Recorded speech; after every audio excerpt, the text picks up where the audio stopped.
जोर से बोलेंगे हालेलुया। आप सबको जय मसीह की। Praise the Lord. God bless you. शलोम। मेरा बिलीव है कि आज की मीटिंग आपकी जिंदगी में सच्ची सच्ची बड़ी बरकत लाएगी और लोगों का जो उत्साह है वो भी मैं देख रहा हूँ। लोगों का यहाँ आना, लोगों का परमेश्वर के साथ चलना। आज तुम लोग जो आए हो ना यहाँ तैयारी से, वो मैं फील कर रहा हूँ। सच्ची इसका रिजल्ट तुम आज देख कर जाओगे,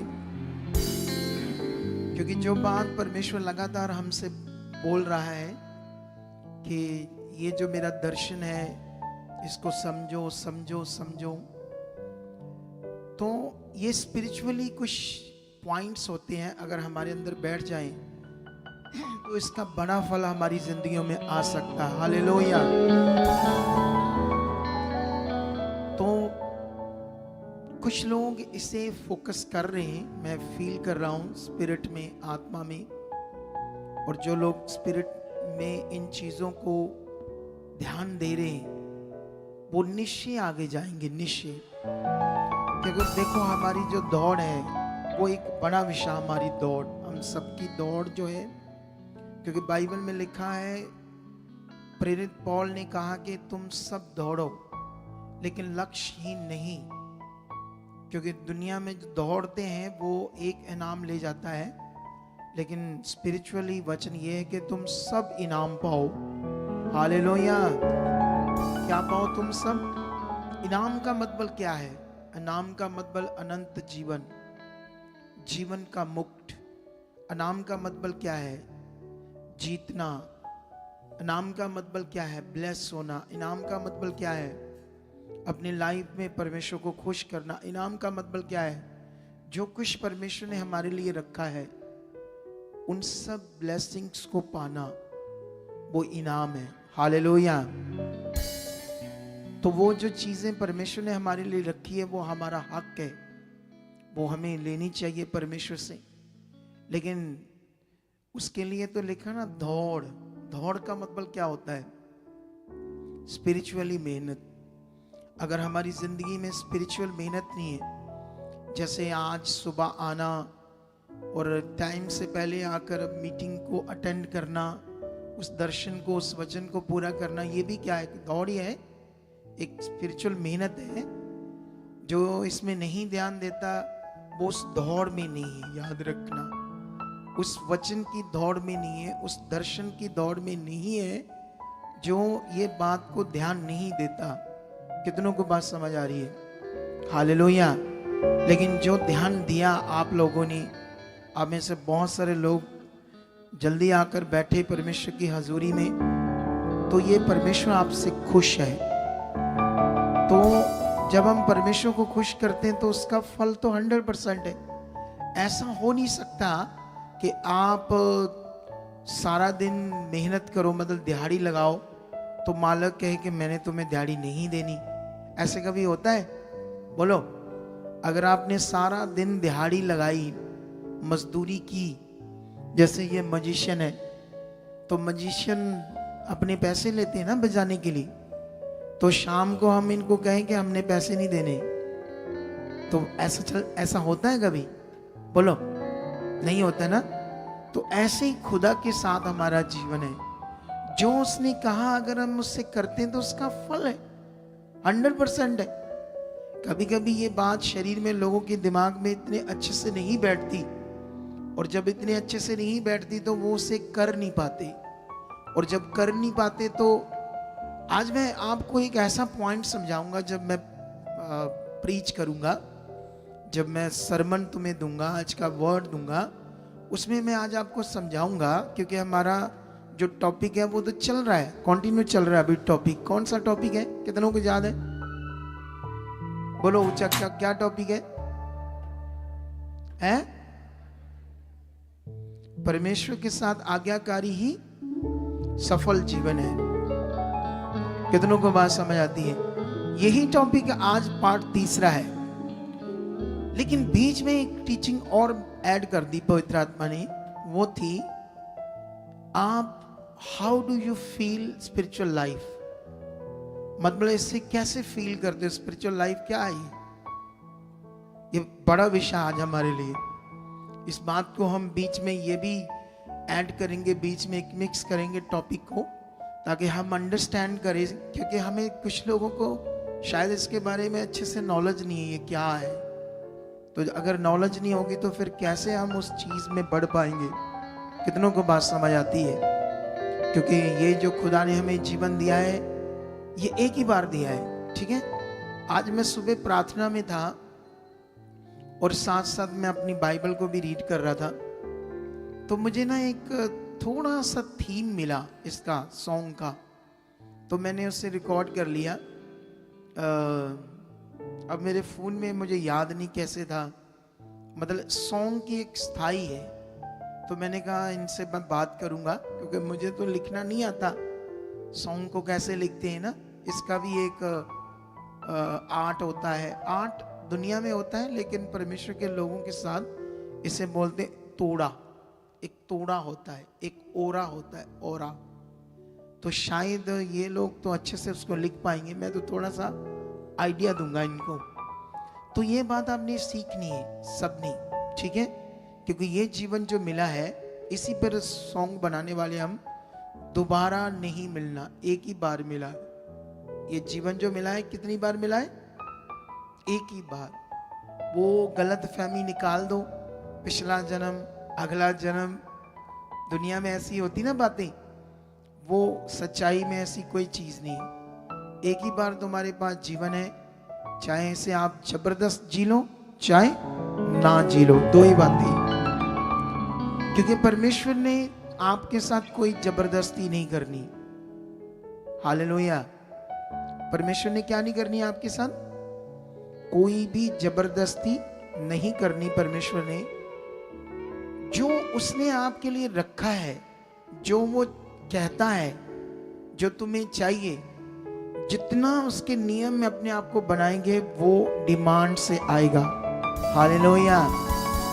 अगर मुझे ये मिनिस्ट्री को बहुत बड़ी करना है, मुझे बहुत ज्यादा रूहें जीतनी है, तो मुझे अपनी डिमांड में बढ़ना होगा, उस स्पिरिचुअल मेहनत में बढ़ना होगा, नहीं तो वही रह जाएगी। क्यों? बहुत सारे पास्टर जो होते हैं, किसी के पास 50 लोग होते हैं, किसी के पास 60 होते, 70 होते, 100 लोग होते। क्यों? क्योंकि उनकी डिमांड ही नहीं होती, उनके अंदर कुछ ज्यादा सोच नहीं होती। सिंपल सोचते होती है, लेकिन उसके लिए करना क्या वो कभी नहीं कर पाते। इसीलिए आप देखना 20-20, 30-30 सालों में उनके पास कितने लोग होते? इतने ही होते हैं। 20-20 सालों में 100-100 लोग ही होते हैं। इतनी रूहें बस बचा पाते, ज्यादा नहीं। कारण वो डिमांड नहीं अंदर, वो तेज डिजायर नहीं है, वो तेज चाहत नहीं है।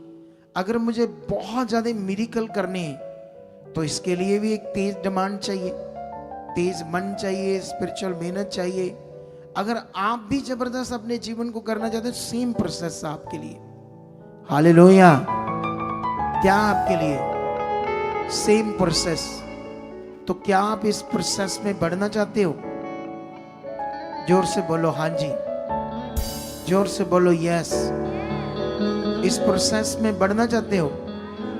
तो अगर बढ़ना चाहते हो तो फिर ये जो दर्शन दिया है इसे अच्छे से मानना शुरू कर दो आप लोग। और मेरा बिलीव है जो अपने घरों में बैठे हैं, जो ऑनलाइन देख रहे हैं, अगर तो दूसरे स्टेट से देख रहे हैं तो खुदा आपसे खुश है। अगर अमृतसर के आसपास घर में बैठे देख रहे हो तो फिर आपके लिए ठीक नहीं है, क्योंकि ये लोकल लोगों के लिए नहीं है, दूर के लोगों की लाइव होता है। पंजाब में 60-70 किलोमीटर के एरिया में तो नॉर्मल है, हर बार चाहे 2 मीटिंग अटेंड कर लो उनके लिए। और उन्हें आना चाहिए, बढ़ना चाहिए, घर में नहीं बैठे रहना चाहिए, क्योंकि ये ऐसा ही नियम परमेश्वर ने दिया है। तो आइए प्रार्थना करते हैं आज की मीटिंग के लिए।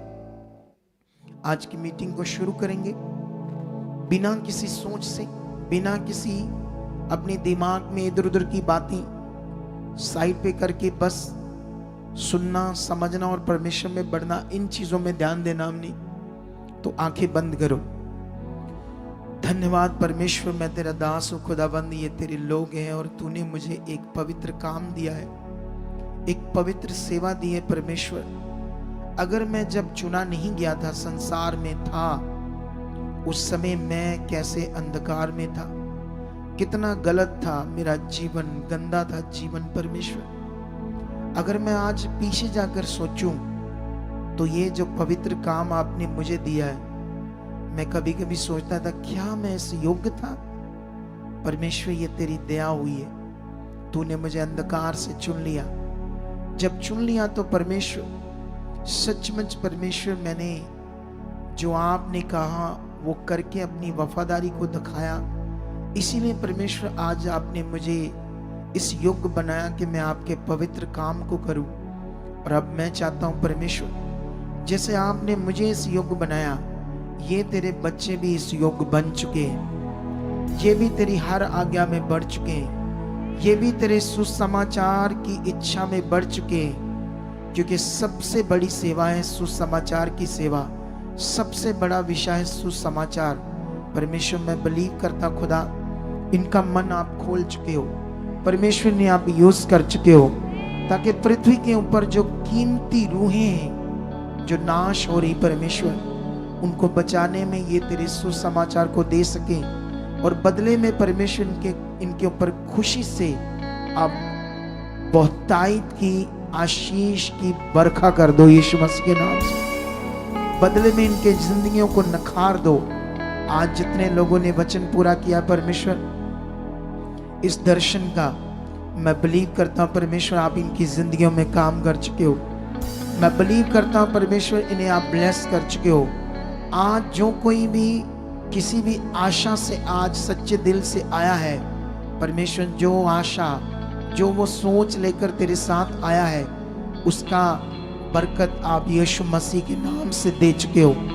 सारी रुकावटें अंधकार की जा चुकी है, दुष्ट आत्मा के गंदे प्रभाव इन लोगों के जीवन से जा चुके हैं। खुदावंद ये लोग बढ़ चुके हैं, इनके मन खुल चुके हैं, वफादार हो चुके हैं, बुद्धि और समझ में बढ़ चुके हैं, वफादारी में बढ़ चुके हैं। परमेश्वर मैं बिलीव करता खुदावंद, जितने अपने घरों में ऑनलाइन देख रहे हैं, जितने यहाँ लोग देख रहे खुदावंद, इन्हें सच्ची परमेश्वर बड़ी आशीष दे चुके खुदावंद, बड़ी बरकत दे चुके परमेश्वर। आज की पूरी मीटिंग तेरे हाथ में देते हैं। गाने बजाने वालों को परमेश्वर जो तेरी आराधना करेंगे खुदावंद, इन्हें बड़ा छू चुके, इनके मुंह को यूज कर चुके परमेश्वर। जितने सेवा करने वाले बच्चे, हर तरह की सेवा, चाहे मीडिया की हो, वॉलंटियर हो, सोल्जर हो, किसी भी प्रकार की सेवा करने वाले जितने भी यहाँ बच्चे हैं, उन सबको भी बड़ी बरकत दे चुके हो, उनके घरों को ब्लेस कर चुके हो। और परमेश्वर पिता मैं सारी चीज़ों को तेरे हाथ में देता हूँ, लाइव स्ट्रीम को, इलेक्ट्रॉनिक्स चीज़ों को, इलेक्ट्रिसिटी को, वायरों को, हर चीज़ को तेरे हाथ में देता हूँ परमेश्वर। किसी भी तरह की कोई रुकावट नहीं होगी। अंधकार की शक्तियों का इस मिनिस्ट्री की ओर देखना, इस मिनिस्ट्री के लोगों की ओर देखना खत्म हो चुका है यीशु मसीह के नाम से। मैं तेरे स्वर्गदूतों की बढ़ोतरी मांगता हूँ परमेश्वर। बहुत सारे स्वर्गदूत इस मिनिस्ट्री के साथ हेल्प के लिए दे चुके हो। ये तेरे लोग स्वर्गदूतों को देख नहीं पाए, ये देखेंगे कैसे पुलपट के आसपास स्वर्गदूत है, और जिससे परमेश्वर ये और वफादार हो जाए ऐसे दर्शनों के द्वारा। और जो कुछ मैंने मांगा यीशु मसीह के नाम से, वो सब पूरा हो चुका है। सब कलीसिया बोले आमेन, जोर से बोले आमेन। ये हो चुका, जोर से हालेलुया बोलो यीशु मसीह की जय। जो जिंदा खुदा है वो तुम्हारे अब अंदर है और बड़े बड़े काम करने के लिए वो तैयार है। ऐसी बड़ी बड़ी गवाहियों के साथ जब परमेश्वर काम कर रहा है यहाँ। और अब जो मेरी दर्शन था वो स्टार्ट है, जो 2 महीने को हम कर रहे थे, लेकिन साथ साथ इसी साल ये मिनिस्ट्री डबल होगी। ये भी एक भविष्यवाणी है, एक प्रोफेटिक वर्ड है। भविष्यवाणी में मतलब ये मिनिस्ट्री डबल होगी, मतलब आपके लिए बात हो रही है। तो सीरियस रहना, कोई भी बात परमेश्वर मेरे मुंह से करता है तो उसे विश्वास से अपने जीवन में यूज करना। विश्वास से अपने जीवन के ऊपर अप्लाई करना। कितनों को बात समझ आती है? खुदा आपकी जिंदगी को बहुत बढ़ाने वाला है। हालेलुया। तो अभी हम 2-3 मिनट वर्शिप करेंगे और साथ साथ अंगीकार करेंगे मैं यही हूं। उसके बाद हम वचन शुरू कर देंगे। ओके, राइट नाउ सिर्फ 2-3 मिनट अपने मन की तैयारी के लिए वर्शिप करो और साथ साथ प्रार्थना करो कि परमेश्वर जो मैं वचन सुनने वाला हूं वो मेरी जिंदगी में बड़ा लाभ आने वाला है। एक आधा कैमरे वाला लाइव में रखो जो चलाए, क्योंकि ये एक ही कैमरे का सीन उठाते ही ये वाले का, बस इससे दैट्स इट, और कोई कैमरा नहीं है। ये एक ही कैमरा है जो लोगों पर लगा है। एक बंदा लाओ जो घुमाए कैमरा सबके ऊपर लाइव, ठीक है? ओके। हाँ जिवें लंबे हुए खजाने तो है खुश हुंदे इसको यूज कर लो, इन दोनों में से एक को, ठीक है? हाँ गाओ।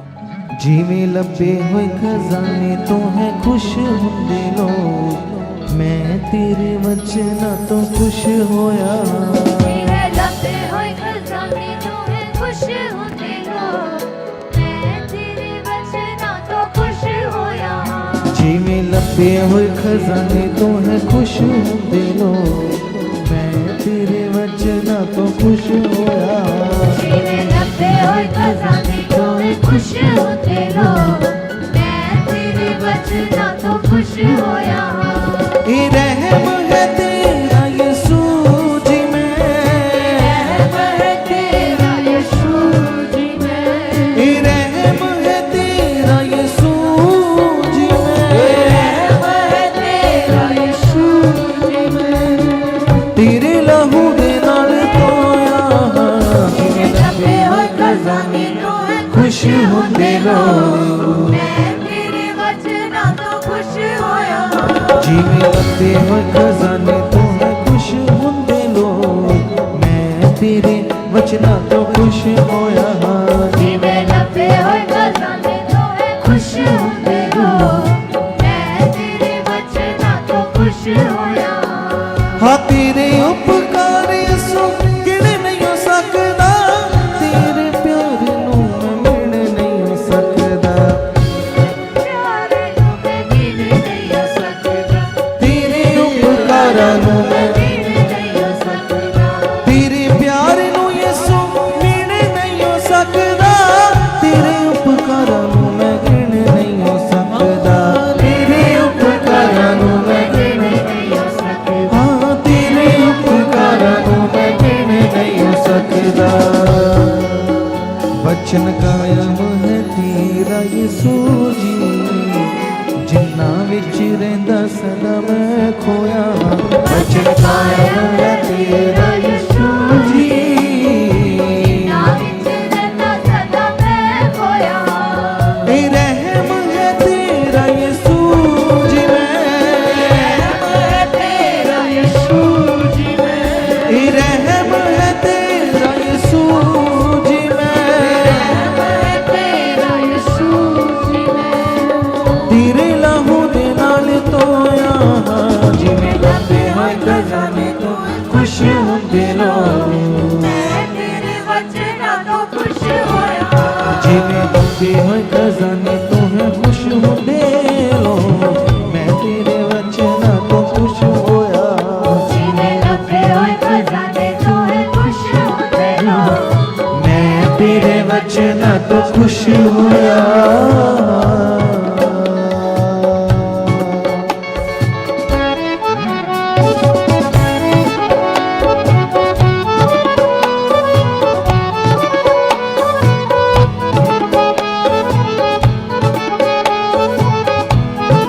हाथों को उठाओ और परमेश्वर के सामने जाओ और प्रार्थना करो।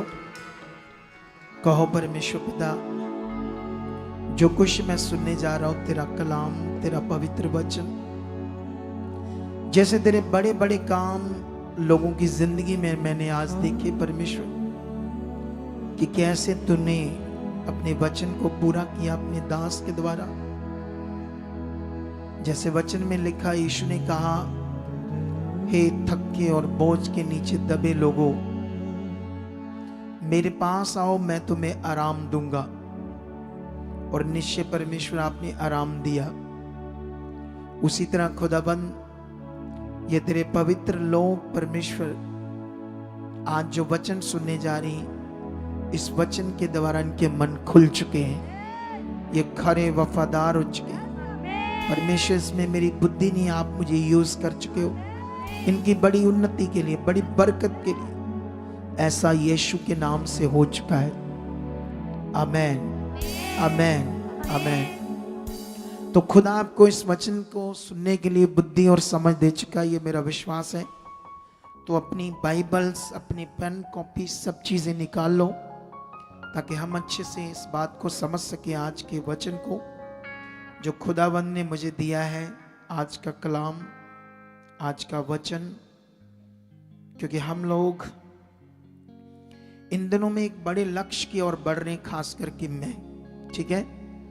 क्योंकि ये लक्ष्य मुझे दिया है तो मुझे पूरा करना है, आपकी उन्नति के लिए, आपकी बरकत के लिए, आपकी बढ़ोतरी के लिए, आपकी ब्लेसिंग्स के लिए, आपकी प्रॉस्पेरिटी के लिए, आपकी गुड हेल्थ के लिए, आपकी शांति के लिए, इन सब बातों के लिए।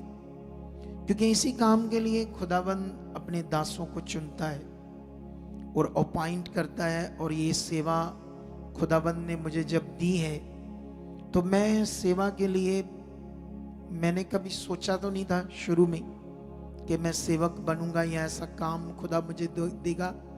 एक दिन तो मैं संसार में था, बिजनेसमैन था और अपने बिजनेस में मगन था। और फिर उसके बाद प्रभु ने चुन लिया और प्रभु में आकर भी बिजनेस में मगन था। और मैं साथ साथ वचन पूरा करता था, अपने बिजनेस को भी करना और साथ साथ जैसे तुम लोगों को समझाया जाता है, मीटिंग में आओ, संगति में आओ, तो उसको मैं प्रॉपर लेता था। 20 दशमांश सब चीज़ों में, चर्च में कोई भी काम होता था सबसे पहले मैं आगे होता था। तो सेवा में भी, जैसे सेवा, जैसे आप लोगों ने आकर की ना इधर सेवा, सुबह सुबह झाड़ू लगाया ना आपने आकर सारे चर्च में, किया ना ऐसा है कि मेरी चुन्नी ना गंदी हो जाए, मेरा सूट ना गंदा हो जाए। कितनों को बात समझ आती है? लेकिन मैं सेवा भी करता था अपने बिजनेस के साथ साथ। फिर बढ़ता गया और बढ़ता गया, फिर और रास्ते खुलते गए प्रभु में। एक दिन सुसमाचार देने वाला बन गया, एवेंजलिस्ट, उसमें भी खड़ा रहा, अपने बिजनेस पर गेड़ा मार कर। क्योंकि मुझे बिजनेस भी ऐसा परमेश्वर ने दिया था कि मैं जब चाहे कोई भी प्रभु का काम हो जा सकता था। कितनों को बात समझ आती? मेरी कोई ड्यूटी नहीं थी कि सुबह 9 से लेकर रात को 8 बजे तक वहीं रहना है। मेरा अपना बिजनेस था, मैं कॉन्ट्रैक्टर था, बंदों को लगाना था, लगाकर समझाना था।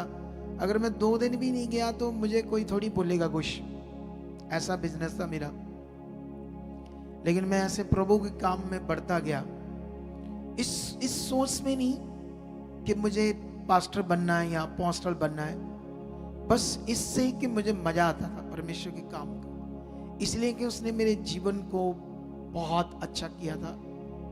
एक दिन मैं मर रहा था, बीमारियों में, हालातों में, गरीबी में, परेशानी में, तो उसने मुझे उठाया, जीवन दिया, ब्लेसिंग दी, बिजनेस, पैसा, कारोबार सब कुछ दिया।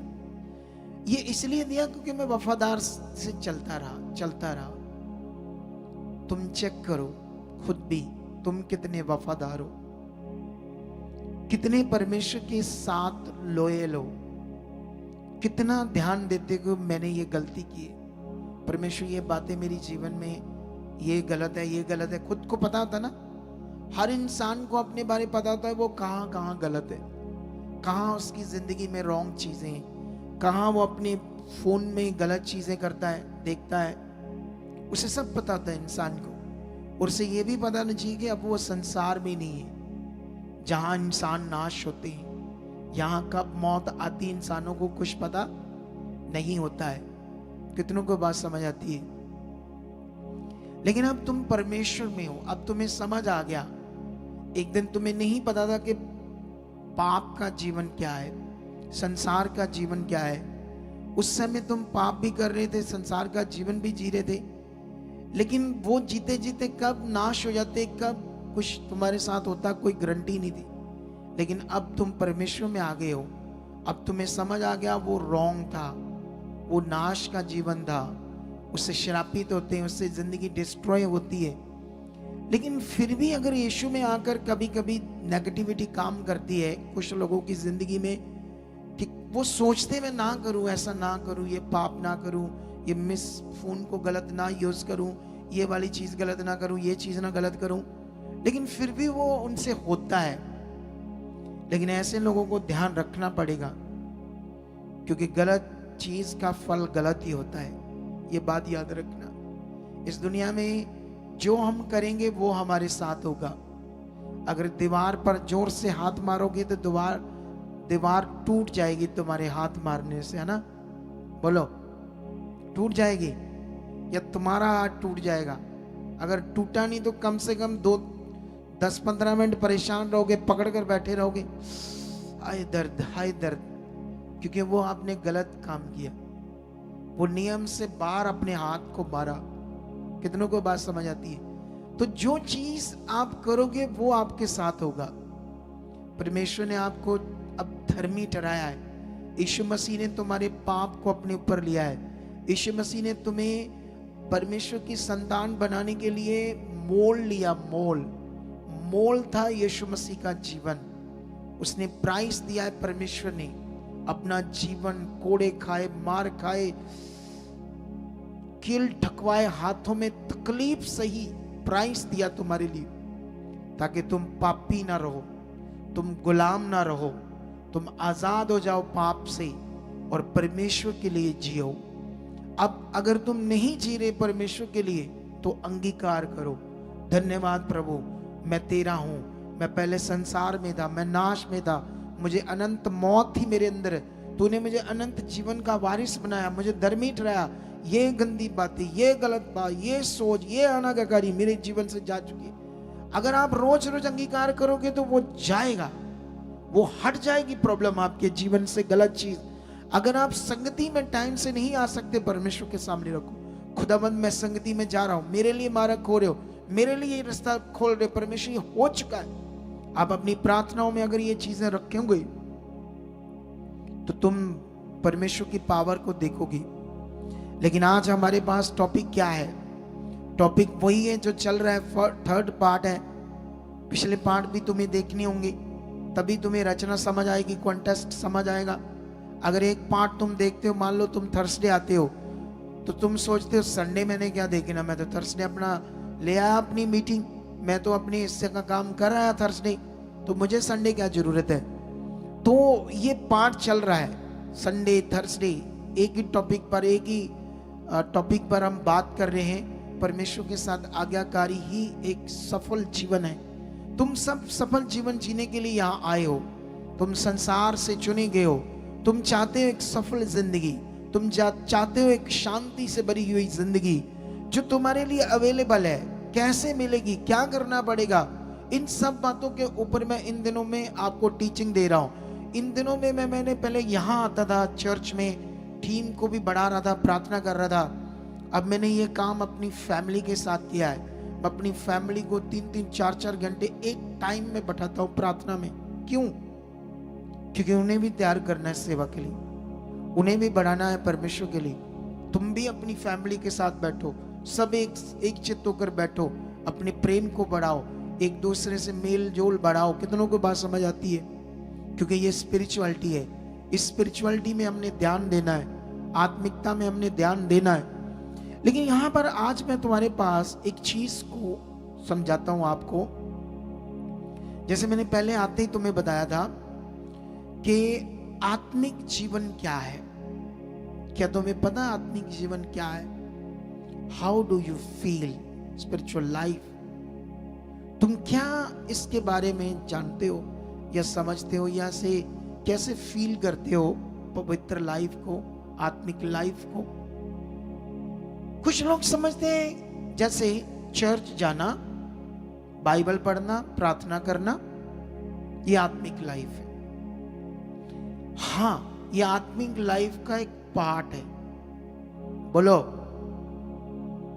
क्या है ये? चर्च जाना, बाइबल पढ़ना, प्रार्थना करना। कुछ लोग इसे समझते हैं कि मैं शायद ऐसा कर रहा हूं तो मैं आत्मिक लाइफ जी रहा हूं, लेकिन ऐसे लोग मैंने सिर्फ अपनी मिनिस्ट्री में नहीं, बहुत सारी मिनिस्ट्री के लोग हमारे पास आए जो व्यभिचारी थे। ऐसे ही लोग प्रार्थना भी करते थे, चर्च भी जाते थे और संगति में भी जाते थे और क्या कहते हैं उसको, बाइबल भी पढ़ते थे, लेकिन फिर भी व्यभिचार में थे, झगड़ा करते थे, गालियां निकालते थे, गुस्से में आ जाते थे, लड़ाई झगड़ा करते थे, फालतू बोलते थे। कितनों को मेरी बात समझ आती है? एक्चुअली में जब हम गहरी स्टडी करते हैं तब हमें समझ आता है कि स्पिरिचुअल लाइफ जो है वो आत्मा के द्वारा जीने के साथ है। जब तुम रोमियो 8 अध्याय पढ़ोगे तो वहां पर स्पेशली परमेश्वर ने एक चैप्टर में इसी के ऊपर एक बात की है। फिर जब तुम करंथियोस में आओगे तो वहां पर भी परमेश्वर आत्मा के द्वारा जो जीवन है, इस पर पत्रियों में ये बहुत मेंशन है प्रेरित पौल के द्वारा। कितनों को बात समझ आती? रोमियो 8 अध्याय में तो इतना स्पष्ट रूप में परमेश्वर ने अपना वचन दिया हमारी जानकारी के लिए। जो महान वचन है वहां पर जो महान जानकारी हमारे लिए, जिसे हम पढ़कर फील कर सकते हैं परमेश्वर के सच्चे पवित्र ज्ञान को परमेश्वर ने वो क्यों दिया। वहां पर लिखा है रोमियो 8 अध्याय में क्या लिखा है? शरीर पर मन लगाना मृत्यु है, आत्मा पर मन लगाना जीवन और शांति है। शरीर पर मन लगाना परमेश्वर से बैर रखना है। कितनों को बात समझ आती है? थोड़ा सा इसके बारे में मैं समझाता हूं आपको थ्रू बाइबल, ठीक है, ताकि हम इस बात को और अंडरस्टैंड कर सके और अपने आप को पक्का कर सके परमेश्वर के साथ। आप जानते हो जैसे परमेश्वर के साथ अपने आप को पक्का करने का मीनिंग क्या है? जैसे आपके पास हम स्टडी करते हैं, अगर हम नहीं भी स्टडी करते, स्टडी करने से हमारे बहुत सारे डॉक्यूमेंट्स होते हैं। 10 का सर्टिफिकेट, 12th का सर्टिफिकेट, स्कूल सर्टिफिकेट, एजुकेशन का सर्टिफिकेट, बीए का, इससे भी ज्यादा पढ़ते हैं। तो ये और कई तरह के डॉक्यूमेंट्स हम क्यों संभाल कर रखते हैं? क्योंकि वो हमारे जीवन के लिए बड़े बहुत कीमती चीज है हमारी लाइफ की।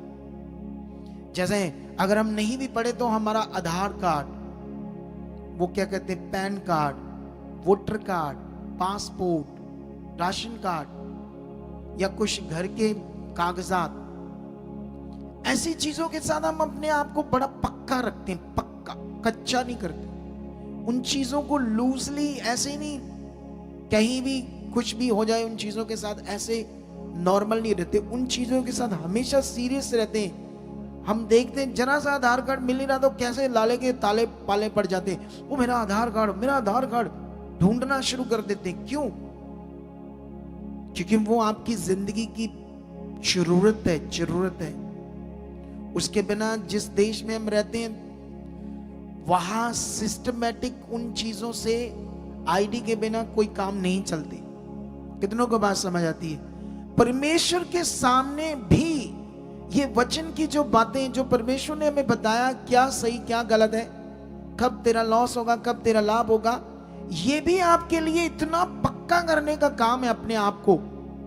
लेकिन कुछ लोग पक्का नहीं कर पाते, कुछ लोग इन बातों में ध्यान नहीं दे पाते, क्योंकि शारीरिक बुद्धि, परमेश्वर का वचन कहता है कि शारीरिक जो है वो परमेश्वर के वचन को नहीं पकड़ते। शारीरिक लोग वो सुनते हैं, बैठते उठते हैं और एक ही जवाब होता है, मुझे समझ नहीं आया, मैं भूल जाता हूं। यही एक आंसर होता है उनके पास।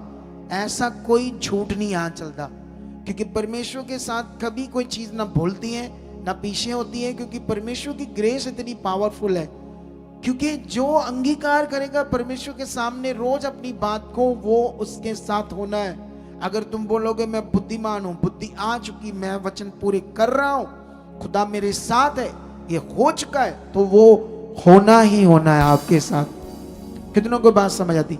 ये पावरफुल टीचिंग जो मैं देता हूं ये खुदा ने मुझे दी। एक दिन मेरे पास भी नहीं था, मैं भी जो पास्टरों से सीखा था वही मेरे पास था, जैसे वो टीचिंग्स देते थे वही टीचिंग में अपनी जिंदगी जी रहा था। मैं भी अप डाउन आगे पीछे चल रहा था। जब से ये खुदा ने मेरी बुद्धि को खोला, मैंने बाइबल को अध्ययन किया, बाइबल की बातों को समझा, इन बातों को जब मैंने पकड़ा तो परमेश्वर, मैं जिन लोगों को टीच करता हूँ, जो लोग पकड़ते हैं, उनकी जिंदगी में मिरेकल हो रहे, चमत्कार हो रहे, काम हो रहे, और परमेश्वर बहुत ज्यादा करना चाहता है।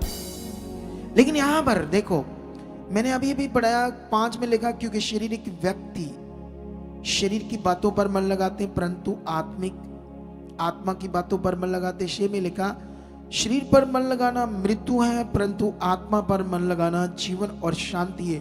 क्योंकि शरीर पर मन लगाना तो परमेश्वर से बैर रखना है। सोच लो कितनी खतरनाक बात परमेश्वर ने हमें बता दी। शारीरिक जीवन परमेश्वर से बैर रखना है, और शारीरिक जीवन शैतान से मित्रता है। कितनों को बात समझ आती है? जितनी गलत चीजें हम करते हैं, जितने पाप गुनाह गलत चीजों को करते हैं, हम शैतान के मित्र बनते, वो खुश होता हमसे। ये साफ साफ अपने जीवन को, क्योंकि सॉल्यूशन शारीरिक जीवन में नहीं है, आपका छुटकारा नहीं है। प्रॉब्लम बढ़ जाएगी, हालात बढ़ जाएंगे, लॉस बढ़ जाएंगे। शारीरिक जीवन में बुद्धि बंद होने लगेगी। शारीरिक जीवन में क्या कहते हैं उसको, प्रार्थना बंद हो जाएगी, बाइबल पढ़ने में मन नहीं लगेगा, सब कुछ गड़बड़ हो जाएगा। अगर इससे हम निकल ना पाए, अगर उससे हम निकल ना पाएंगे, तो फिर कैसे हम असल जीवन का मजा लेंगे? क्योंकि जितना मजा आध्यात्मिक जीवन में, दुनिया में किसी चीज में नहीं। जब तुम उस लेवल में आ जाओगे जहां आध्यात्मिक जीवन जीना होता है, उसका जो मजा होता है, सच्ची दुनिया की हर चीज फीकी है उसके सामने।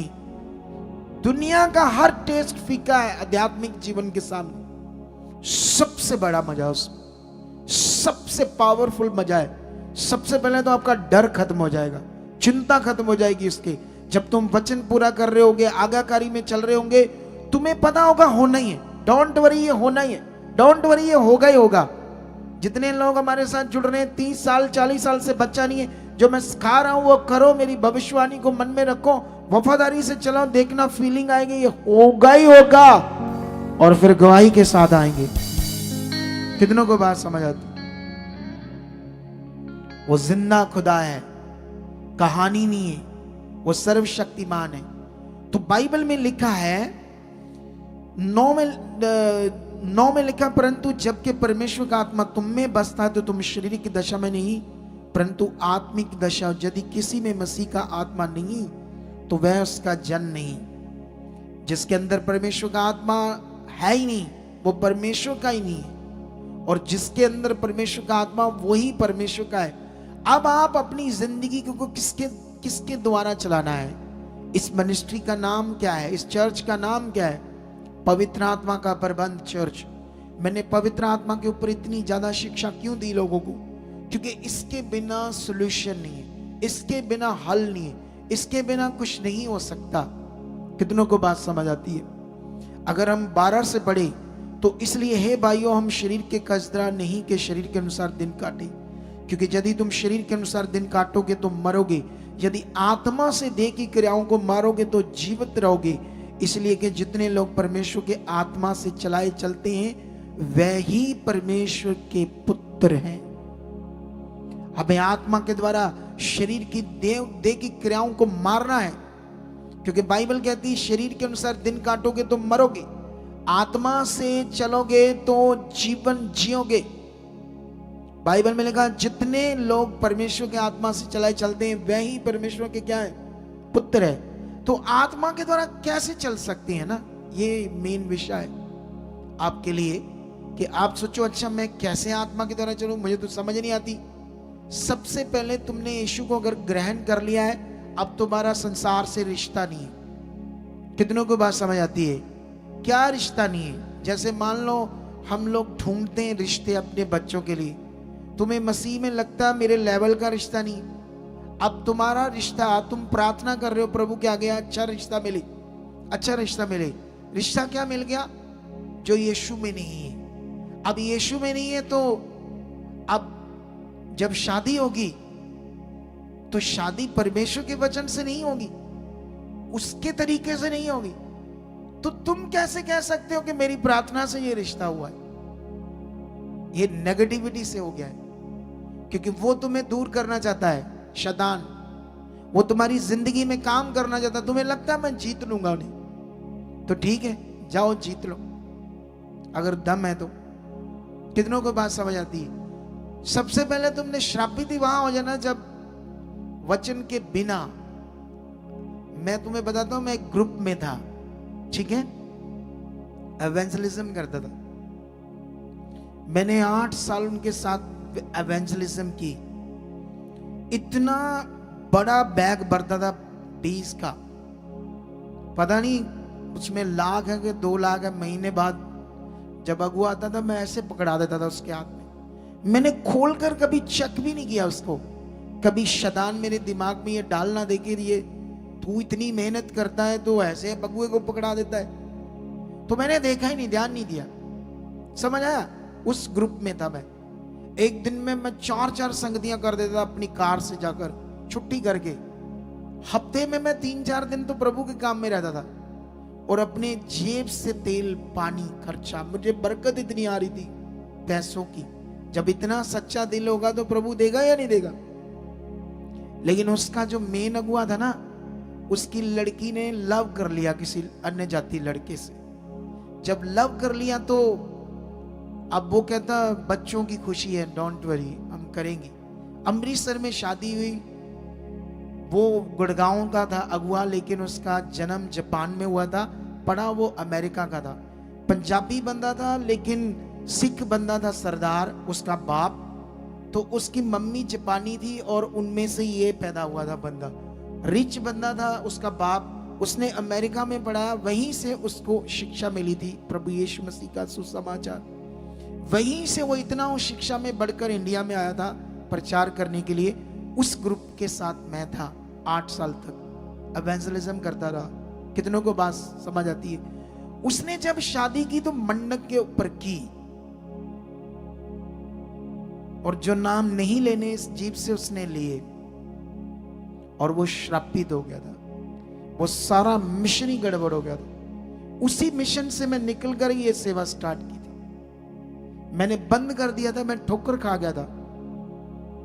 लेकिन याद रखना, परमेश्वर ने मुझे मेरा मन देखा था, और मैं तो छोड़ दिया। यीशु के भी ऊपर से मन हट गया था मेरा। बड़ी चीजें गड़बड़ हो गई थी उस ग्रुप में। और जब मैंने मन बनाया तो परमेश्वर ने देखो मुझे कितना इस्तेमाल किया। मैं नहीं चाहता था सेवा सुआ, लेकिन वहां मैं खुश था। लेकिन खुदा ने मुझे इस्तेमाल किया। समझ आया नहीं समझ आया? ये चीजें तुम्हें पकड़नी होगी। इसीलिए लिखा, तुम शैतान की जुक्तियों से अनजान मत रहो। इसीलिए तुम प्रभु में हो। अब बाइबल में लिखा, अब तुम संसार में नहीं हो। तुम्हें वचन समझ होना चाहिए, परमेश्वर की आज्ञाएं समझ होनी चाहिए। उस आज्ञा से बाहर कोई चीज नहीं करनी। तुम्हें करोगे तो नेगेटिविटी ने काम करना है, गड़बड़ होनी है। इसका मतलब तुम फायदा लेने के लिए परमेश्वर के पास और जिंदगी संसार में भी जीने के लिए रेडी हो। रिश्तेदार क्या बोलेंगे, रिश्तेदार वो क्या कहेंगे, ले तुम तो ईसाई बन गए, ये हो गया। एक लड़की है जट सिख, 2 करोड़ लगा लिया था, मरने वाला था सारा परिवार। एक ही उसका मम्मी डैडी, मतलब एक मम्मी डैडी एक लड़की, तीनों ही है। रिश्तेदारों ने इतना जादू टूना किया कि बच्चा ही नहीं होने दिया, क्योंकि वो चाहते थे इनको मारकर इनकी 40 एकड़ जमीन पर कब्जा कर लें। तब वो यीशु मसीह में आए, सारी दुनिया में ढूंढ डांड करके। फिर हमने टीच किया, फिर बढ़ाए, फिर उसे जीवन मिला, फिर वो बढ़ने लगी। बढ़ते बढ़ते अब उसकी शादी होने वाली है। तो मैंने कहा चल आ जाना चर्च, मैं तेरी शादी कर दूंगा, तेरा निकाह पढ़ दूंगा और तू पार्टी कर देना, अपने रिश्तेदारों को इकट्ठा कर ले। कहती ना, जिसने मुझे जीवन दिया ना वो सबसे पहले। मैं अपनी ब्रांच में शादी करूंगी और निकाह करूंगी और रिश्तेदारों को भी बुलाऊंगी। जिसने आना ना आए, मुझे जीवन रिश्तेदारों ने दिया है, मुझे वचन पूरा करना है। कितनों को बात समझ आती है? जीवन ऐसे चाहिए। तुम दुनियादारी भी करते हो, लोगों को भी खुश करते हो। बाइबल में लिखा अगर मनुष्यों को खुश करोगे तो परमेश्वर को कुछ नहीं कर सकते। जो नियम लॉ खुदा ने नहीं दिया वो तब तक तुम्हारी जिंदगी में थे जब तुम अनजान थे, भटके हुए थे। इसीलिए तो कई लोग इतनी अच्छी आशीष नहीं पाते, इसीलिए तो कुछ लोग उतना जबरदस्त पावर को नहीं देख पाते, क्योंकि पूरे नहीं है परमेश्वर के साथ। क्या नहीं है? पूरे। पूरे बनना था, पूरे। डरना थोड़ी दुनिया से। कितनों को बात समझ आती है? लेकिन हम अपने टॉपिक को स्टार्ट करेंगे ताकि लंबा ना हो जाए। वही पाठ जो हमारा चल रहा था। आज मैं तुम्हें बाइबल में आज्ञाकारी के ऊपर एक कैरेक्टर के पास लेकर जाऊंगा। वो कैरेक्टर था रूथ। इसके बारे में भी परमेश्वर ने मुझे बताया। तो परमेश्वर ने मुझे थोड़े दिन पहले कहा कि तुम इसकी स्टडी कर, ठीक है? तो मैंने कई चीजों की स्टडी की, तो परमेश्वर ने मेरी बुद्धि खोली। तो परमेश्वर ने कहा इससे कई चीजें लोगों को समझा। रूथ और दूसरी का नाम था ओपरा। दो जेठानी दरानी थी। नाओमी उनकी सास थी, ये दोनों बहू थी। इनके दो बेटे थे, महलोन और किलोन। कितनों को बात समझ आती है? उसके पति का नाम था एलीमलेक। इधर ध्यान दो मेरी तरफ। बाइबल में लिखा जब इज़राइल में बहुत ज्यादा वो पड़ा अकाल, तो ये कहां चले गए? मोआब देश में, क्योंकि वहां जल पानी खाने पीने को था। खुशखबरी की प्रीचिंग है कि नोमी का पति वहां मर गया, उसके दोनों बेटे भी मर गए। जो पढ़ोगे आप वचन, खुशखबरी प्रचार करते हैं कि मोआब जो था वो श्रापित देश था, क्योंकि वहां पर लूत और उसकी बेटियों ने भी व्यभिचार किया था, और भी कई बातों से वो श्रापित देश था। लेकिन मैं अपना तर्क इस पर नहीं दे सकता, मुझे नहीं पता। जब मुझे पता चलेगा ये बात, जब परमेश्वर मेरी बुद्धि खोलेगा और समझाएगा मुझे, तब मैं बताऊंगा कि इसके पति की क्यों डेथ होगी, इसके बच्चों की क्यों डेथ होगी, ठीक है? लेकिन याद रखना, जब डेथ हो जाती है तो अब सोचो दुखों के पहाड़ टूट गए। लेकिन वो समझाती है नोमी कि तुम अपने लोगों में चले जाओ, क्योंकि वो मोआबन थी, वो इज़राइल कुल से नहीं थी, वो परमेश्वर को नहीं जानती थी। वो अन्य जो भगवान होते हैं दुनिया में अलग अलग, उनकी पूजा करती थी। और उन देशों में जो भगवान थे इस देश में नहीं है। अगर तुम चाइना में कुछ जाओगे, उनके भगवान अलग है। तुम पूरी दुनिया के देशों में जाओगे तो किसी भी देशों के भगवान एक दूसरे से मैच नहीं करते। यही तो लोगों को समझ नहीं आता, ये क्या पृथ्वी पर चल रहा है।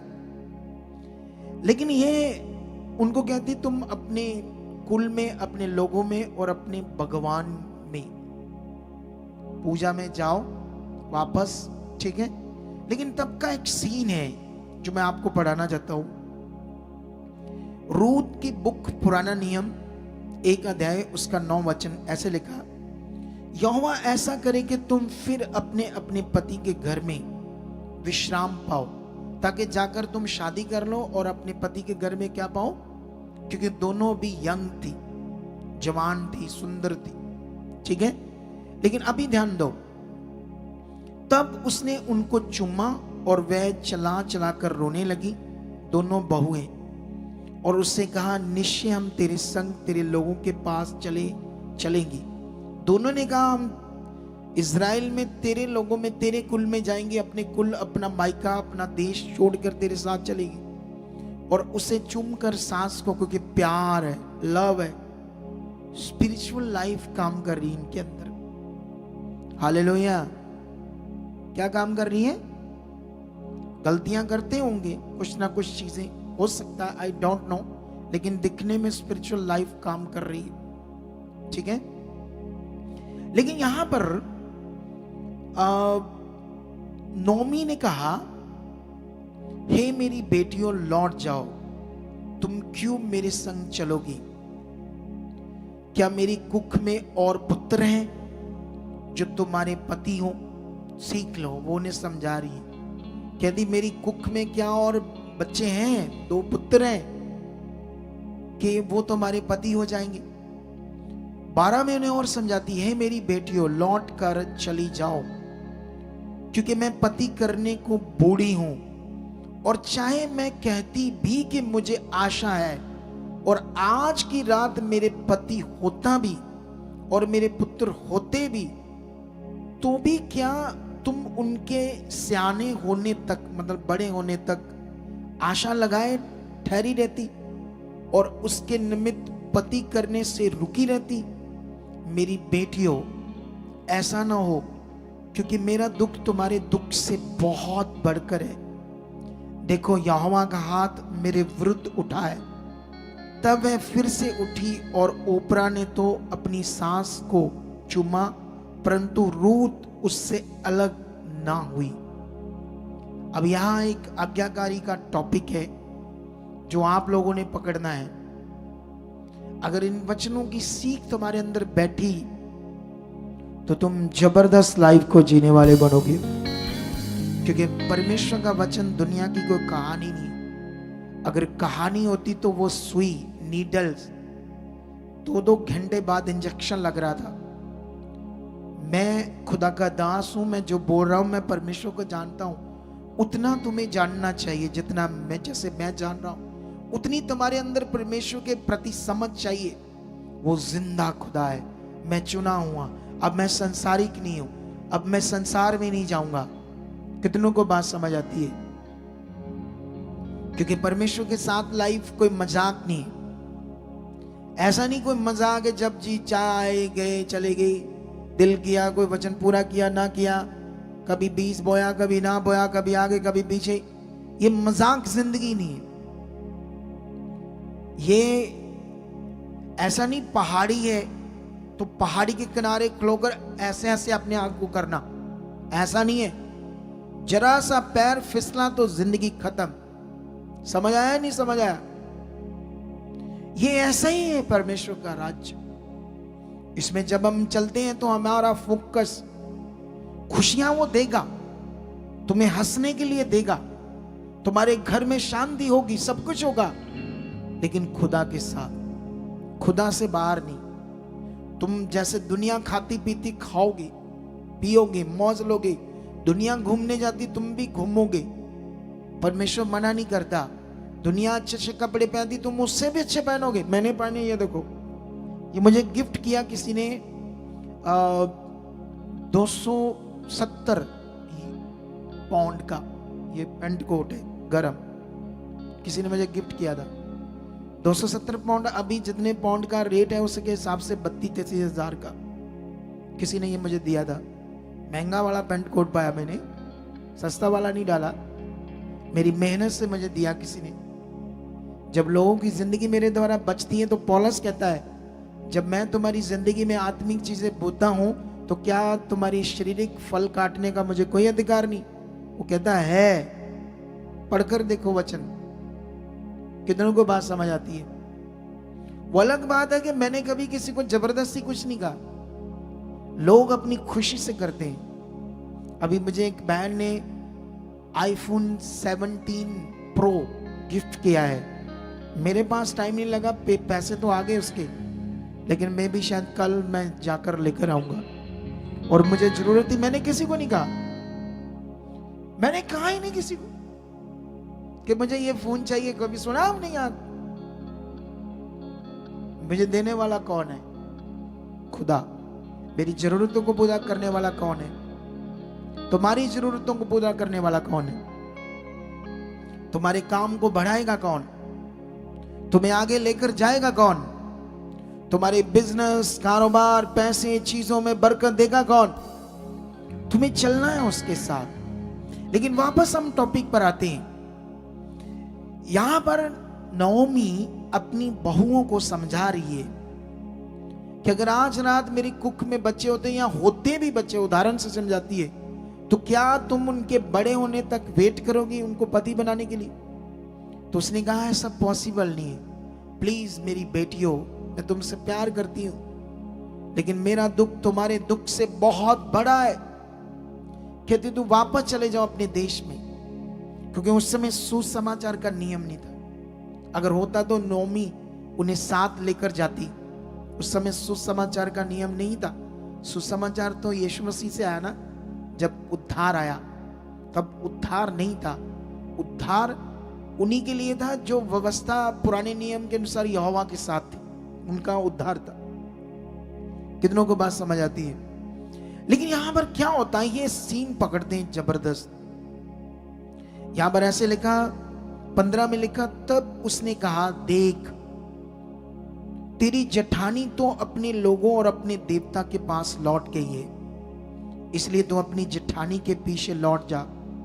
रूत बोली तू मुझसे ये विनती ना कर कि मुझे त्याग या छोड़कर लौट जा, ऐसा ना बोल मुझे, क्योंकि जिधर तू जाए उधर मैं भी जाऊंगी, जहां तू टिके वहां मैं भी टिकूंगी। तेरे लोग मेरे लोग होंगे, तेरा परमेश्वर मेरा परमेश्वर होगा। यहां तू मरेगी वहां मैं भी मरूंगी, और वही मुझे मिट्टी दी जाएगी। यदि मृत्यु को छोड़ और किसी कारण मैं तुझसे अलग हूं, तो यहोवा मुझसे वैसा ही वरन उससे भी अधिक बुरा करे। सोच कर देखो रो वो क्या बात कर रही। क्या आज के लोगों में ऐसा मन है? जवान है, ये सुंदर है। अब आप सोचो एक औरत के साथ कैसे जिंदगी काटेगी ये बिना पति के। आज तो पति है तब भी सोच खराब है लोगों की। पति है, पत्नी है, तब भी गंदे विचार बंद नहीं होते आज के युग में। कितनों को बात समझ आती है? लेकिन यहां पर हम क्या सीख रहे हैं? यहां पर हम एक पावरफुल विषय पकड़ रहे हैं। पावरफुल विषय ये है, ये कैसे उसके साथ रह पाएगी, एक औरत के साथ कैसे जिंदगी गुजारेगी। और नोमी के साथ रहने का मतलब खतरनाक हालात, जबरदस्त दुख, रोज की पीड़ा, रोज की अशांति, उसके साथ रहना। और वो बुजुर्ग हो चुकी है, बूढ़ी हो चुकी है, सेवा भी करनी पड़ेगी, इसको काम करना पड़ेगा, उसको खिलाना पड़ेगा, उसको संभालना पड़ेगा। आज के युग में कौन करता है ऐसे? बोलो, कौन है ऐसे औरत बहू जो करे ऐसा? वो तो पति थोड़ा माड़ा निकले कहती आप प्याज तड़ा मुंडा मैं वधिया लबांगी। ऐसा युग है गंदा। कितनों को बात समझ आ रही है? लेकिन यहां पर हमारे लिए एक सीख है, ये खुदा को जान चुकी है, यहोवा को। अब ये अपने परिवार में रहकर सीख चुकी थी यहोवा खुदा का कौन है। इसके अंदर परमेश्वर के प्रति कुछ बातें बढ़ गई थी, जिसके लिए इसने ये डिसीजन लिया।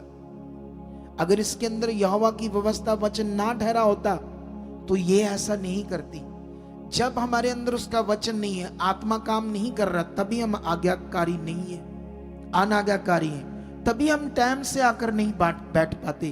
तभी हम ये चर्च, ये भवन हमें दिया है, इसको खूबसूरत करना है, इसकी सफाई करनी। कभी कभी हम अनाउंसमेंट सुनते, कई तरह की सुनते उठकर चले जाते हैं, क्योंकि हम शरीर में उस वचन का हमारे ऊपर असर नहीं होता है। कभी हम सोचते नहीं, मैंने इतना सुना, इतना ये बोला गया, मैं क्यों नहीं करता, ऐसा मैं क्यों नहीं करता।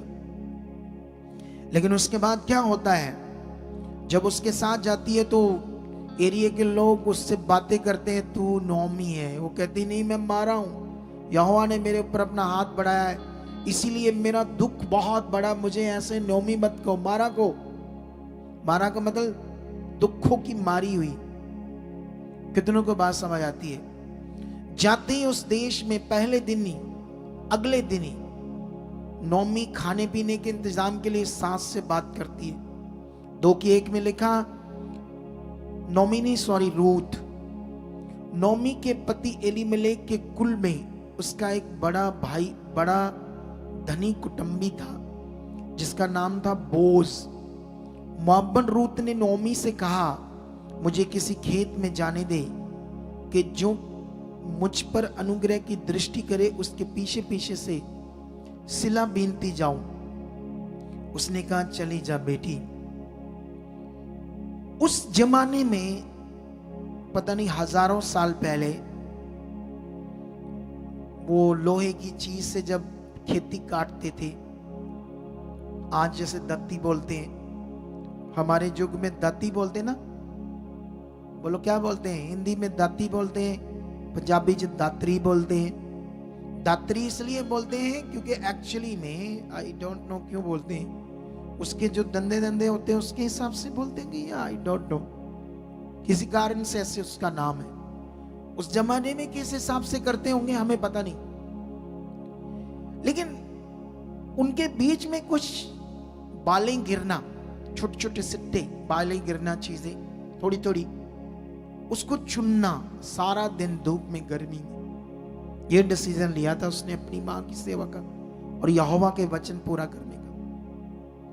आज घर में औरतें अच्छे से काम नहीं करती, आलस है, कपड़े अच्छे से नहीं धोती, सफाइयां अच्छे से नहीं करती, किचन में गंद पड़ा रहता है लोगों की। किचन की कैसे सफाई करनी है, जो डब्बे हैं, चीजें हैं, वो गंदी मंदी हैं, इतनी साफ सुथरी नहीं होती कईयों की। आलस, देखो इसकी जिंदगी। कितनों को बात समझ आती है वाली बात? अगर तुम इसका चैप्टर पूरा पढ़ोगे तो तुम्हें बहुत सारी समझ आएगी, कितना कठिन काम उसने पकड़ लिया। लेकिन बोझ जो एक धनी किसान था, बहुत उसके खेत थे, परमेश्वर ने उसका मन नौमी के प्रति खोल दिया। उसने अपने सेवकों को, लेबर को कहा इससे, क्योंकि उस जमाने में खेत के पीछे चुनने नहीं देते थे। बीनना मतलब चुनना, उन थोड़ा थोड़ा जो गिरता है, गेहूं या जौ, और उसी को आटा बनाना या भून कर खाना। उस समय इतनी चीजें नहीं होती थी जैसे आज के युग में, कम चीजें होती थी खाने पीने वाली। लेकिन सोचो, वो गुस्से होंगे, गालियां निकालते थे, जमाना ऐसा था। लेकिन फिर भी गई, परमेश्वर ने उसके ऊपर दया की एक बोझ के द्वारा। लेकिन जब बोझ से एक बात मैं पढ़ाता हूं, बोझ की 2:11 में बोझ ने उत्तर दिया, जब उसने उसे अनुमति दी, तू खा सकती है, चुन सकती है, पानी भी अगर पीना तो हमारे बर्तनों से पी सकती है, जबकि ये अलाउ नहीं था।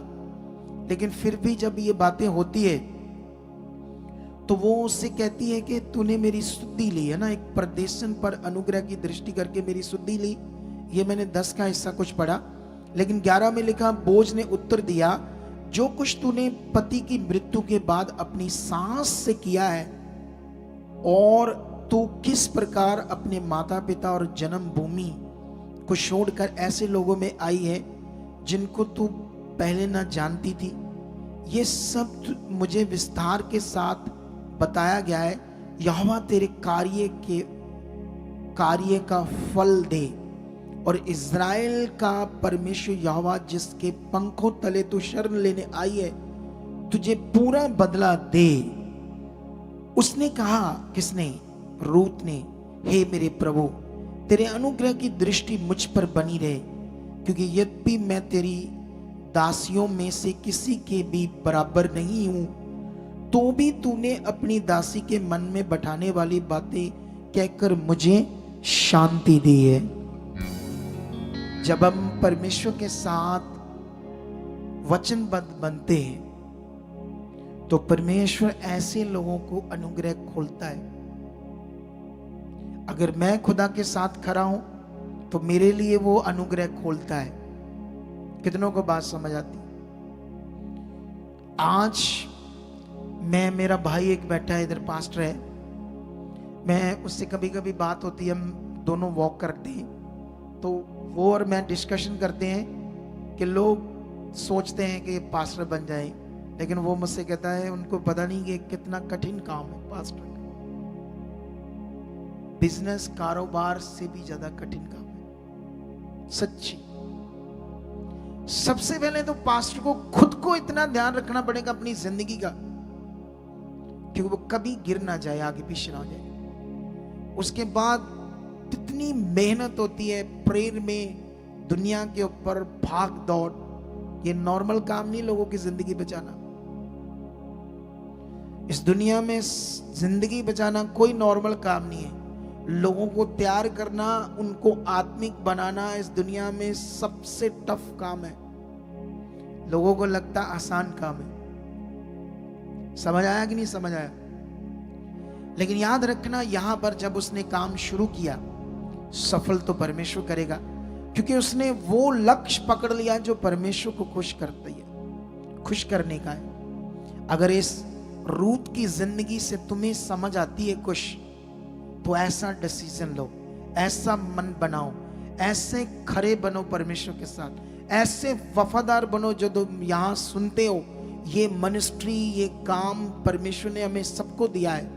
ये मिनिस्ट्री खुदा की है, हम इसमें सब बच्चे हैं। इसमें लोगों को बचाने का काम हमारा है, और जितना हम परमेश्वर के साथ जिएंगे हमारी जिंदगी बचेगी।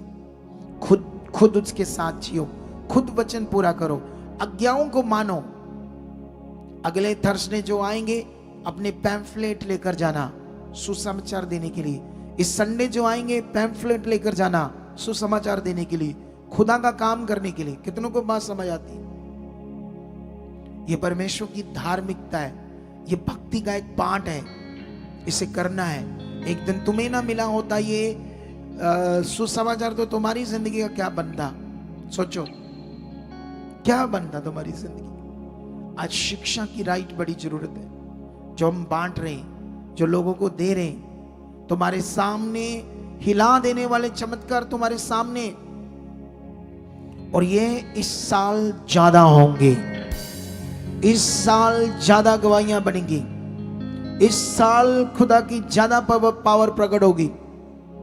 और मैं कोई कहानी नहीं बोल रहा, मैं वचन बोल रहा हूं परमेश्वर का, और वचन कभी बदलता नहीं। ये तुम जो सुन रहे ये वचन है, ये ऐसा नहीं कोई कहानी है दुनिया में जैसे होती है, ये रियल वाक्य है। ऐसे करैक्टर थे दुनिया में, ये खुदा ने ऐसा काम इनके साथ किया है। लेकिन इससे भी बड़ा काम क्या था? मैं हैरान हूं, परमेश्वर ने इस औरत मोआबन जो अन्य जाति थी, इसकी भक्ति, धार्मिकता, विश्वास, आज्ञाकारी, पवित्रताई, जबरदस्त मन देखकर इसके जीवन से, इस लाइन से यीशु मसीह ने पैदा होने का डिसीजन ले लिया। सोच लो, इस औरत के कुक की लाइन से, जैसे मान लो मेरा कोई परदादा होगा, उसका भी ऊपर कोई होगा, उसका भी कोई ऊपर होगा, मैं फिर मेरा दादा था, मेरा बाप था, फिर मैं अब हूं उनका पुत्र, फिर मैं बाप बना, मेरे बच्चे। इसको बोलते लाइन। क्या बोलते हैं? इस लाइन से यीशु मसीह ने डिसीजन ले लिया पैदा होने का। वाओ! खुश होकर, इसकी जिंदगी को देखकर, इसकी आज्ञाकारी को देखकर, इसका मन देखकर, इसकी होलीनेस को देखकर, इसकी महानता को देखकर। कर सकता है ऐसा कोई? बोलो, ऐसी जिंदगी कोई जी सकता है कि अपने कुल को छोड़ना, देश को छोड़ना, और इतनी ललसा होती है पति की, लेकिन उसने इसे छोड़ दिया और अपने सांस के साथ, बूढ़ी सांस के साथ अपनी जिंदगी काटने के लिए जी ले। लेकिन सांस को परमेश्वर ने यूज किया मोआब के लिए, उसी मोआब के लिए। परमेश्वर का यह डिसीजन था, और मोआब भी बड़ा अच्छा इंसान था, और परमेश्वर ने उसकी सांस के द्वारा ये कार्य किया। और बड़े डिसीजन के बाद आप चेक करना, अगर पढ़ोगे तो उनकी क्या होती है? शादी। लेकिन शादी जब होती है, ये एक लाइन है, एक वचन है जो तुम्हारे पढ़ने के लिए बड़ा जरूरी है। 4 अध्याय का 14 से पढ़ते क्या लिखा। तब स्त्रियों ने नयोमी से कहा, यहोवा धन्य है जिसने तुझे आज छुड़ाने वाले कुटुंबी के बिना नहीं छोड़ा। इज़राइल में इसका बड़ा नाम हो और ये तेरे जी में जी ले आने वाला और तेरा बुढ़ापे में पालने वाला हो बच्चा, क्योंकि तेरी बहू जो तुझसे प्रेम रखती और 7 बेटों से भी तेरे लिए श्रेष्ठ है। 7 बेटों से भी ज्यादा श्रेष्ठ है। ऐसे लोग बातें कर रहे हैं, दुनिया रूत की बातें कर रही। 7 बेटों से भी श्रेष्ठ है तेरी बहू। इसीलिए यहोवा धन्य है जिसने ये कार्य किया। और वचन में लिखा, श्रेष्ठ है उसी का ये बेटा है। फिर नोमी उस बच्चे को अपनी गोद में रखकर उसकी दाई का काम करने लगी और उसकी पड़ोसन ने यह कहकर नोमी के एक बेटा उत्पन्न हुआ है, लड़के का नाम ओबेद रखा। ओबेद यिशै का पिता और दाऊद का दादा वही हुआ। हालेलुया। ये ओबेद दाऊद जो राजा था उसका दादा और उसका बेटा ओबेद का यिशै, और इसी लैंड से, यहूदा कुल की लैंड से आगे जाकर कौन पैदा होता है? यीशु मसीह। ऐसी ताकत है परमेश्वर। अगर आज हमारी जिंदगी में ऐसे ही वचन पूरे करने की धुन है, अगर ऐसे ही हमारी जिंदगी में प्यास है, भूख है खुदा के लिए, तो वो इसी तरह तुम्हें ऊंचा करेगा यीशु मसीह के नाम। इसी तरह से परमेश्वर अपने प्लान को तुम्हारी जिंदगियों में बड़े डिसीजन के रूप में यूज करेगा। लेकिन याद रखना, यह ऑनेस्टी, ईमानदारी, वफादारी, हॉलीनेस, जो कुछ आज तुमने सीखा है, इस वचन को तुम रिपीटली दोबारा 2-3 बार सुनकर पक्का कर सकते हो। ज्यादा नहीं है, 40 मिनट का वचन है। इसे सुन सकते हो यहां से निकाल कर कि मैंने आज क्या सीखा है। अगर तुम इन बातों पर ध्यान दोगे, क्या दोगे? इन बातों पर अगर ध्यान दोगे इन बातों पर, तो निश्चय तुम सफल बनोगे। और मैं दावा करता हूं इन दिनों में जो मैंने शुरू की अपनी प्रेम बातें, चीजें, तुम सफल बनोगे। सफल। क्या रेडी हो? क्या आज्ञाकारी में उन बातों के लिए जो नहीं हो रही अंगीकार करने के लिए रेडी हो? आज से शुरू कर दो, ये मेरे से हो चुका है, ये मैं पूरा कर रहा हूं, ये मेरी जिंदगी में हो चुका है। कितनों को बात समझ आती है? तो फिर शुरू हो जाओ, खुदा आपके साथ है। तो आइए, इससे पहले कि हम आज प्रार्थना करें तुम्हारे लिए, तुम्हारी बरकत के लिए, ऑनलाइन लोगों के लिए, उससे पहले हम ऑनलाइन और यहां बैठे हुए लोग परमेश्वर के किंगडम के लिए बीज बोएंगे। और उससे भी पहले अनाउंसमेंट क्या है? अनाउंसमेंट ये है, जो यहां कार्ड बनते, मेंबरशिप कार्ड, छोटा सा डिजिटल कार्ड, तुम गेट से गले में भी डालकर उसमें आ जाओगे ना, तो तुम्हारी अटेंडेंस लग जाएगी अपने आप। डिजिटल अटेंडेंस हाथ में पकड़कर भी निकलाओगे ना अपना कार्ड, तब भी तुम्हारी अटेंडेंस लग जाएगी। किसी को ऐसे दिखाने की जरूरत नहीं है, ऐसा सिस्टम लगाया है। ये 12-13 लाख का सिस्टम लगाया है। क्यों लगाया हमने?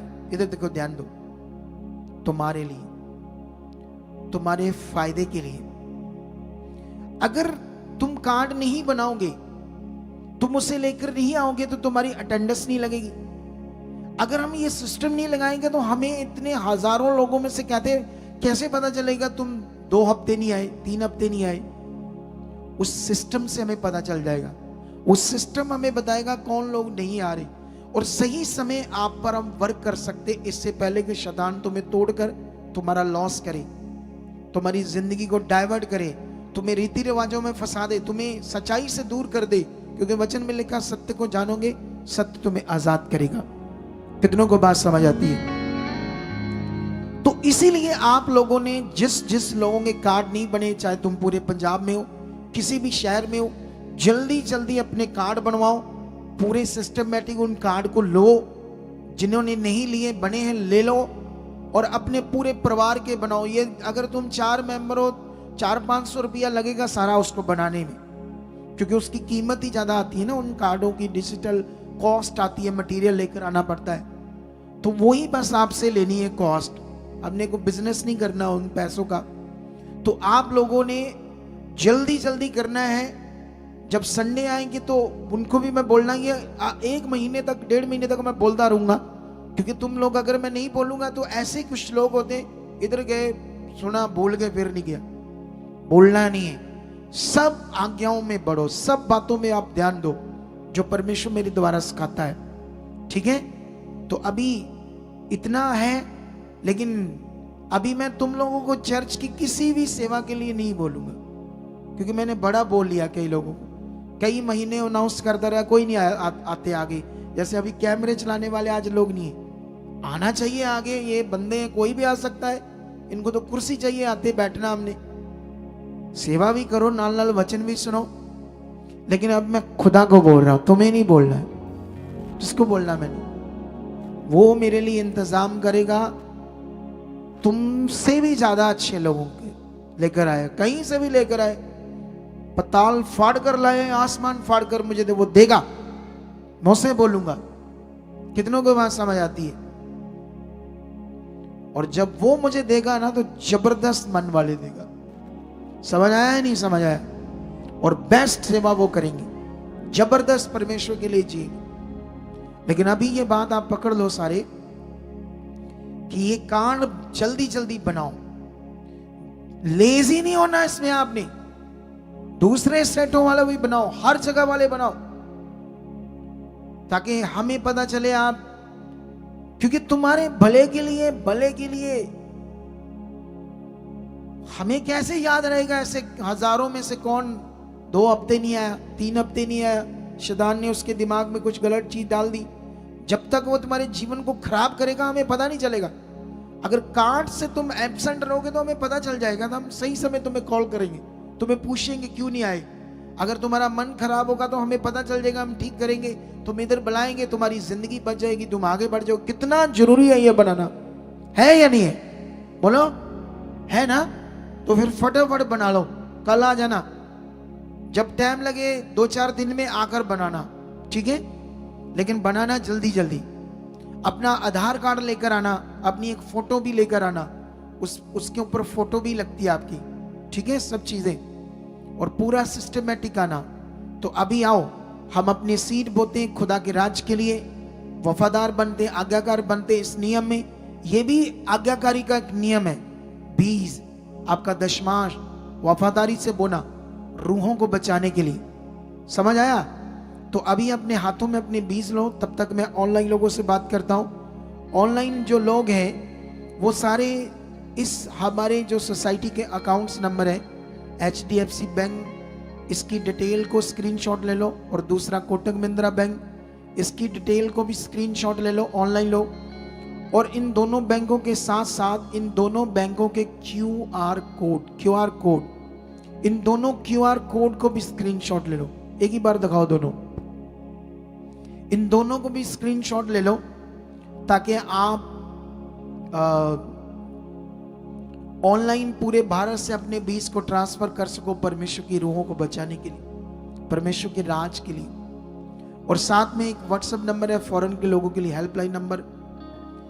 इसमें जब मैं मैसेज छोड़ूंगा मेरी निगरानी में आपको रिप्लाई मिलेगा। इस पर बात नहीं होती, प्रार्थना नहीं होती, याद रखना। और मैंने ना कुछ अपनी वीडियोस के कमेंट्स पढ़े थे, शायद वो दूसरी चर्चेस से आए थे लोग, और कईयों ने लिखा पापा जी हमने मीट करनी है वो। तो हमारी टीम को आकर मिलो, वो मुझे बताएंगे आपका मैटर।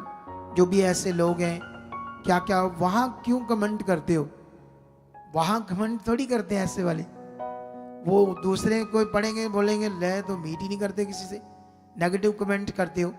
आप जब भी आपको कोई जरूरत, आपका कोई विषय, आप नए जुड़ रहे हो, 2 महीने हो गए, 4 महीने हो गए, 6 महीने हो गए, आप टीम से आकर मिलो। कितनों को बात समझ आती है? आने वाले दिनों में तो मैं इधर ही डेरा डालने वाला हूं, पता है या नहीं पता?